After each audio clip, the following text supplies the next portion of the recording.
Tonight, somewhere in North America, a stadium built for a completely different sport is being repainted with white lines and green turf.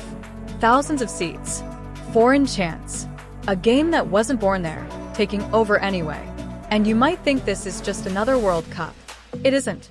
What's happening in 2026 is going to rewire the sport itself, and most fans watching won't even notice it happening. Your brain loves patterns. Every 4 years, same format, same rhythm, same emotional cycle. 32 teams, a month of noise, a trophy, comfortable, predictable. But predictability is exactly what's ending. Here are the 10 reasons the 2026 World Cup is about to change football forever and why your relationship with the sport is already shifting whether you've noticed or not. Reason 1. The tournament just got bigger than your brain is built to track. 48 teams, not 32. That's not a small tweak. It's a structural earthquake. More nations means more first-time qualifiers, more underdog stories, more chances for a country that has never smelled the World Cup to suddenly taste it. Psychologist Daniel Wan, who has spent decades studying why humans attach so intensely to sports teams, found that the strength of a fan's identity often depends on perceived rarity. When your team almost never gets there, and then it does, that feeling isn't just joy. It's identity confirmation at a biological level. 48 teams means dozens more nations get to feel that all at once, all in the same month. Reason 2. 3 countries are hosting instead of 1. The United States, Mexico, and Canada. 3 governments. 3 cultures. 3 completely different relationships with the sport.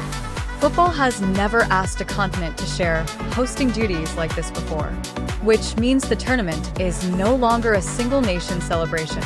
It's a shared experiment in whether the world's biggest sporting event can survive being split across borders. Nobody knows yet.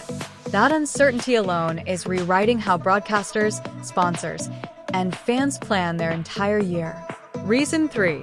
American stadiums were never built for this game. You've watched football in intimate bowls where 60,000 voices feel like one heartbeat.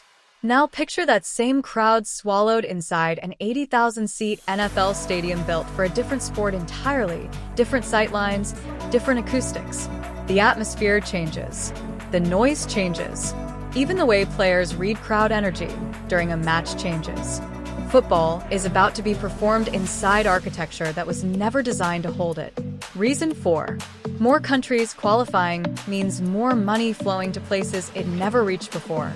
FIFA's expanded format guarantees additional slots for confederations that were historically squeezed out, including several African and Asian federations. More qualifying matches. More broadcast windows. More local sponsorship deals in places that used to get ignored. Economist Stefan Szymanski, who has spent his career analyzing the financial mechanics of football, has long argued that a sport's growth is driven less by talent and more by access. Give more nations a real path to the tournament, and you don't just grow interest. You grow entire footballing economies that didn't exist 5 years ago.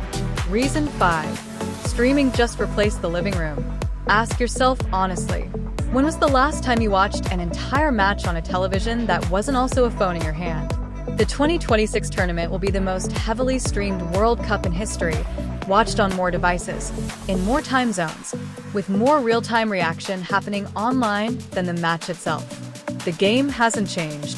Your attention span watching it has. Reason 6. VAR is no longer controversial. It's expected. You remember the outrage the first time a goal got overturned by a referee staring at a screen. Now, you wait for it. Video review has quietly rewired what fans consider fair. Robert Cialdini, the psychologist famous for studying influence and social proof, showed that repeated exposure to a new norm eventually makes it feel like it was always the rule. VAR used to feel like an intrusion. By 2026, its absence would feel like cheating. Reason 7. Player bodies are being pushed past what the calendar was built for. More teams, more matches, longer group stages.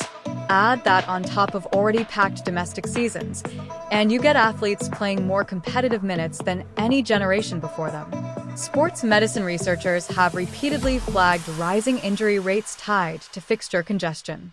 The World Cup used to be the reward at the end of a long season. Now it's starting to look like the breaking point. Reason 8. New fans are being created who don't know the old rules.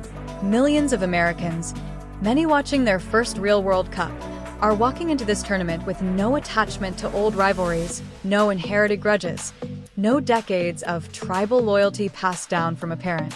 They're forming their football identity in real time, live in 2026. That's rare. Most fans inherit their tribe. This generation is choosing theirs from scratch. Reason 9.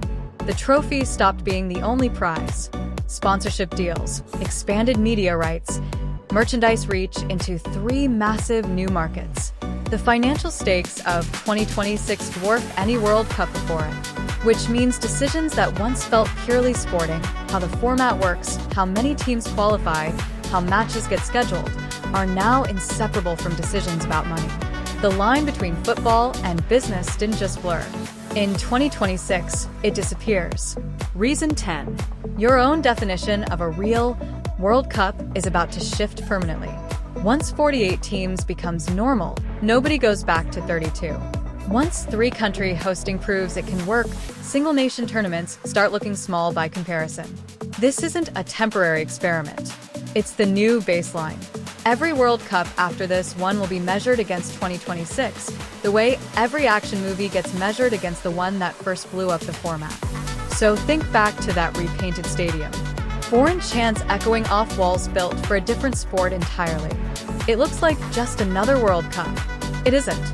It's the moment the sport quietly became something else, and you were there to watch it happen.